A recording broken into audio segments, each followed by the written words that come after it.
Welcome back to another episode of Financially Irresponsible. I am your host, Rakim Sabri, and as always, I'm super excited to be back with more content around financial education and to express my heartfelt gratitude for you guys showing up week after week to view the show. I am still getting positive feedback around just the content of the show, the delivery. People are really excited that we're talking about the things that we're talking about and that they're actually implementing the strategies and the practices that we talk about in this show. And so that fills me with so much joy.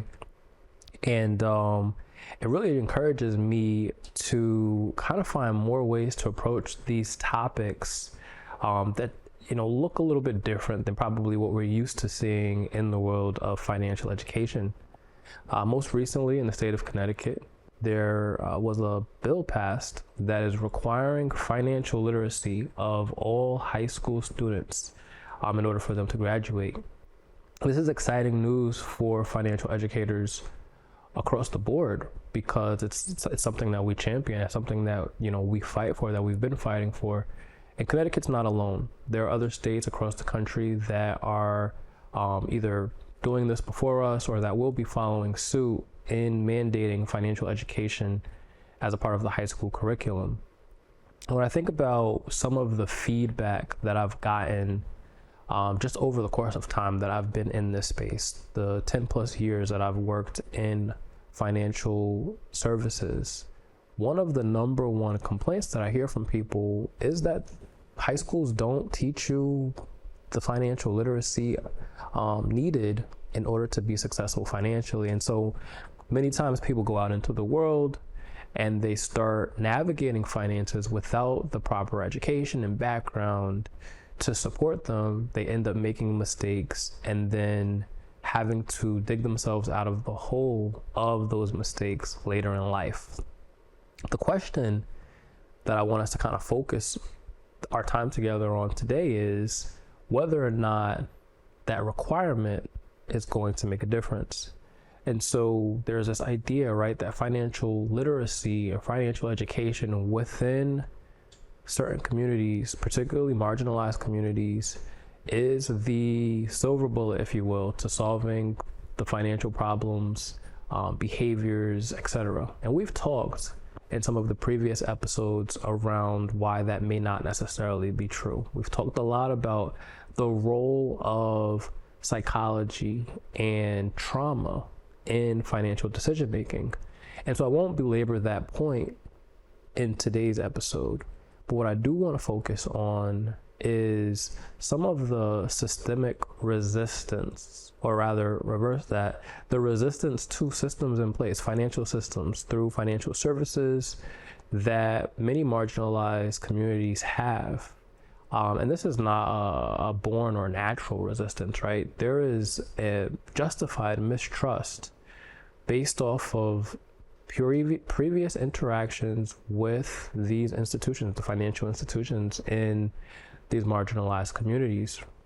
And so as more and more is done to normalize conversations around financial education and what is important in delivering that financial education so that the person can ultimately step into a very well-rounded financial wellness space, we have to look at what has been done and what can be undone as it relates to that mistrust that I'm referring to. And so I won't go into the historic details because I don't have stats and specifics that I'd like to focus on in today's episode, but it's no secret that there are communities that are either unbanked or underbanked. And what that means is people are opting to use check cashing and other alternate forms of banking, if you will, because of their either inability to open bank accounts or lack of access to banks that are affordable, that are not charging ridiculous fees, that are that allow for them to come in and leverage the resources of that bank within their community. And so because of that, there is this resistance, and I can tell personal stories about remembering standing in line at the check cashing with my mom to pay bills or for her to cash her check, and remembering what the fees look like in order for these things to take place. We can talk about the now illegal payday loan schemes, right? People going out and they're getting these payday loans, they're getting advances on their paychecks, or they're taking out loans so that they can cover their basic needs, and then the interest rates are super predatory. And so of course they're trapped in this debt cycle that many people never escape, or it takes many years for them to escape. We make jokes within our community around the existence of places like Rent-A-Center, right? Where you see the big screen TV, or it was big screen TV back in the day, but the flat screen TVs or furniture or any other item that you would want to buy but don't have the means to pay for in that moment. And so they stretch out these payments into what seems, or what appears to be, affordable payments over a long period of time. But what happens if you do the math is that you're paying probably 2 times, 3 times or more what the retail price of that item is, because of the predatory practices that exist within these structures. And so when we look at the existence of predatory lending and all that's been done to kind of curb that, when we look at things like redlining that have prevented certain members of certain communities from accessing real estate and home ownership in areas of in other areas of the community, when we look at the issues with overdraft and basically taxing or charging people for being poor, there is a lot of noise. There's a lot of mess around the trust that marginalized communities have with financial institutions. And some of the work that I do as a consultant, as a speaker, as an author, is work with financial institutions to talk about concepts like financial empathy and financial stress and financial trauma as a whole, to re-engage the members of the community that have that distrust, right? You touch the oven once and you get burned and you don't want to touch the oven again. And so while banks are focusing on getting more engaged in the community, and small banks, regional banks, credit unions are focusing on getting more engagement in the communities that they serve, they have to realize that they're running into this wall, because not by any fault of the individual, or not because of a lack of education or financial education as an isolated incident, but the combination of factors that also include financial institutions' behavior towards individuals in that community. And so one of the hot topics, if you will, in the communities that I engage with, particularly the Black community, talks about life insurance. We talk about having a bank account. We talk about investing, and what does investing look like, getting involved with the stock market, getting involved with real estate. But on the other side of those conversations, we look at the obstacles to achieving those things, and home ownership being really difficult in today's market because of interest rates and because of the extremely high prices of homes in different areas. And so what are the implications of today's market, particularly in real estate, on millennial home buyers? And this is not just a race thing, right? This is a community thing across all races, across all ages, across all forms of identification, right? People are unable to purchase homes. People are unable to find affordable living situations. And some of the resistance historically to engaging with financial services institutions like banks, like credit unions that offer loans or offer home equity or do the appraisal on homes that are owned within minority communities, have created a bad taste in the mouth of those individuals that gets passed down generationally, right? If my grandmother says, hey, I engaged the bank and I wanted to buy a house and they only told me that I qualified for this, or they did an appraisal, and this is a hypothetical but a real life situation. They did an appraisal on my home, and the appraisal came back at significantly less than what my neighbor, who doesn't look like me, got when they got their house appraised. Like, these are all factors that we have to look at when we're talking about the mistrust that minority communities and Black communities specifically have with engaging financial institutions. And so I want to rewind to the beginning of this conversation when we talked about mandating financial education in schools.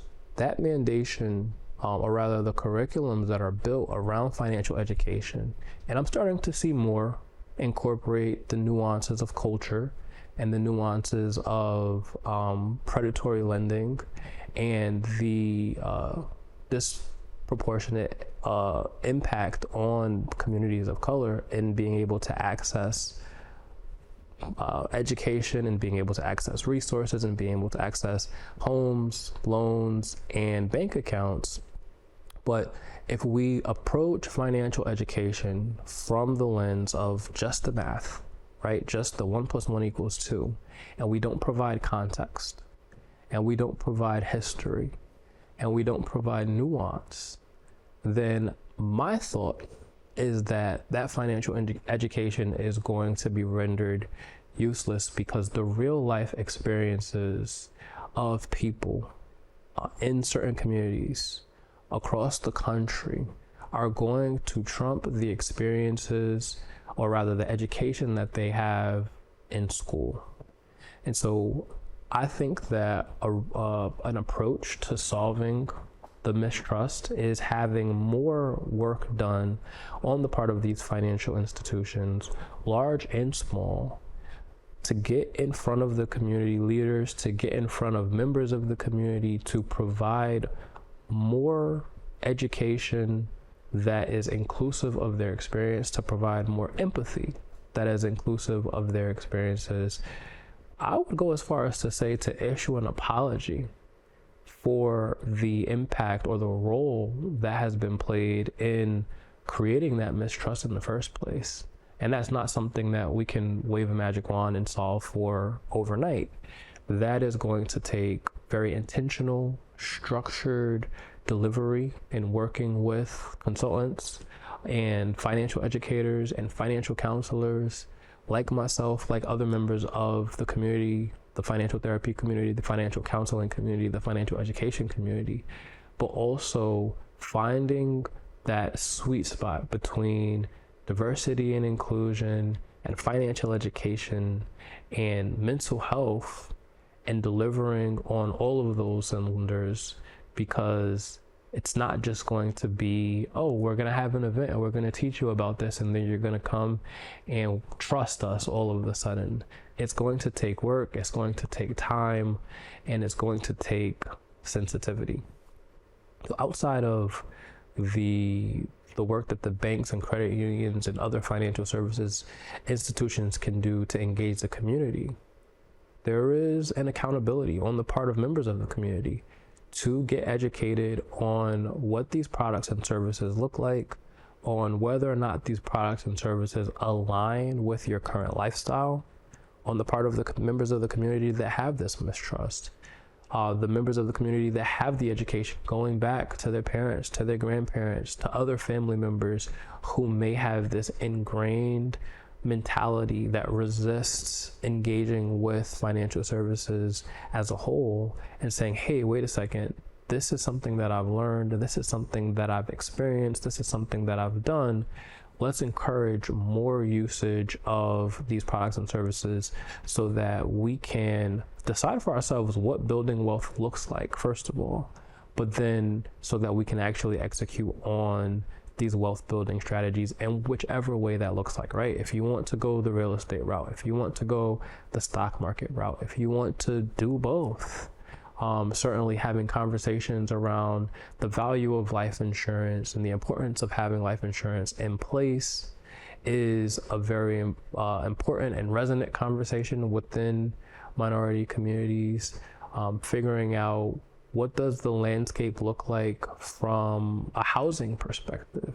do more families need to practice communal or group economics and saying, hey, we're going to pool our resources, we're going to live with each other, and create space for us to decrease the cost of what living expenses look like, but also create a plan for how we're going to go out and execute now that we have more money available to ourselves as a community or as a household, as a family, and in building community for ourselves externally within the areas that we live. And so as these conversations begin to circulate, as these laws begin to pass, and as financial education becomes more and more in vogue, it's very important for members of the community who were negatively impacted by a lack of financial education, by a lack of resources, by a lack of access, to get educated and take advantage of what is available to them.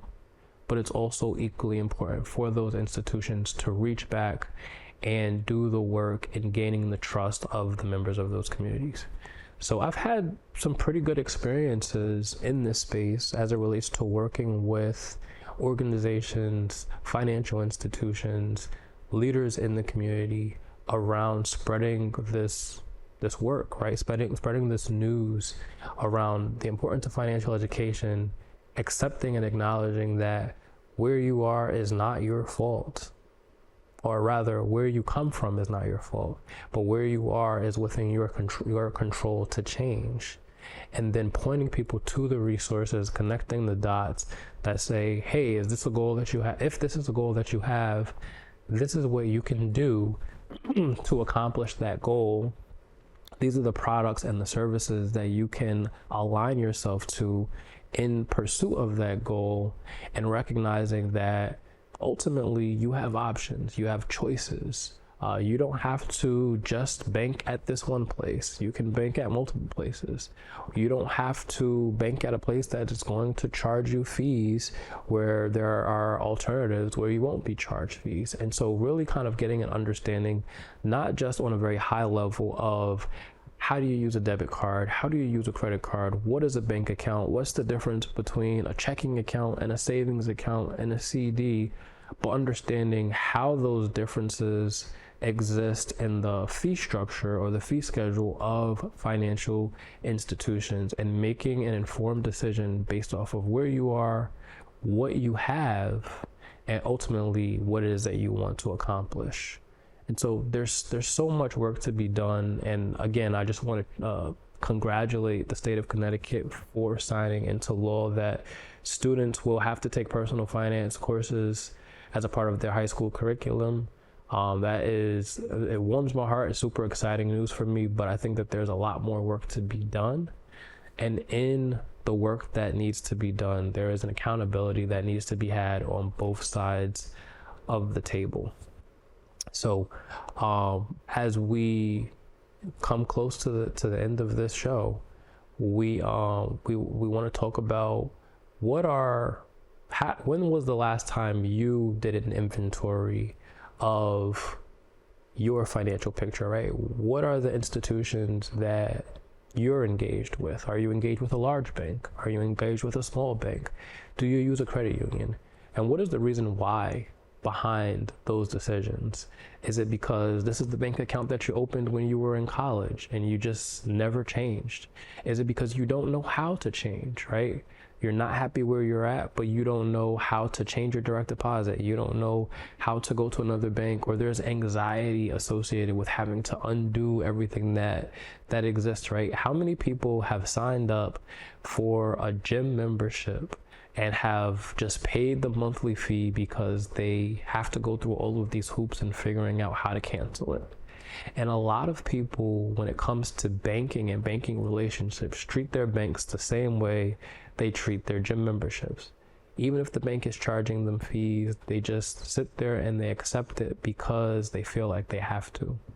But in today's world, there are online banks, there are micro banks, there are credit unions, there are brick and mortar banks, there are national banks, there are regional banks.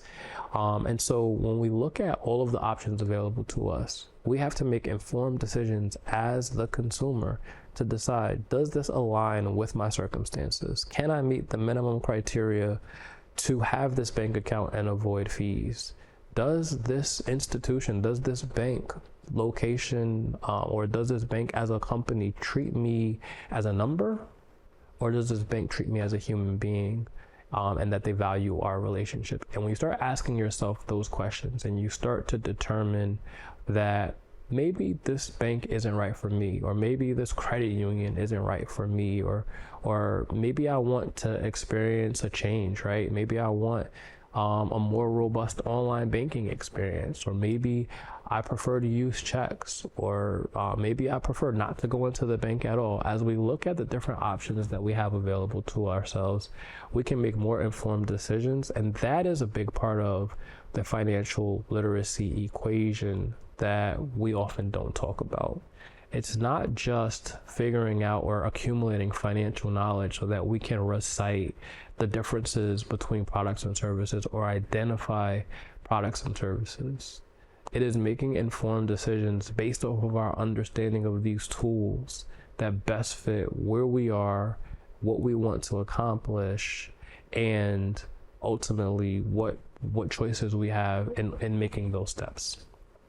So this has been a great conversation, and I want you guys to, your homework is to go home, look at the reason why you bank with the bank that you bank with, have conversations with your family, with your friends, and do research on alternative institutions that align with where you are and what you want to accomplish. Well, this has been another episode of Financially Irresponsible with Rakim Sabri. For more on me, you can visit my website at rakimsabri.com, and we'll see you next time.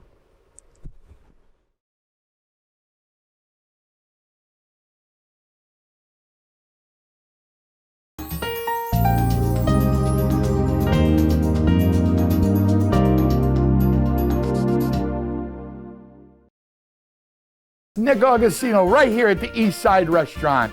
We always have the complete full dinner menu. Knockwurst, bratwurst, sauerbraten, potato pancakes, red cabbage, rice pudding, cream pies, all the desserts that Germany had to offer. I always do something different. Yes, I do. I brought seafood to the beer garden at the East Side Restaurant. East Side Restaurant, your German destination restaurant in Connecticut. Tiki-taka, tiki-taka, hoi, hoi, hoi!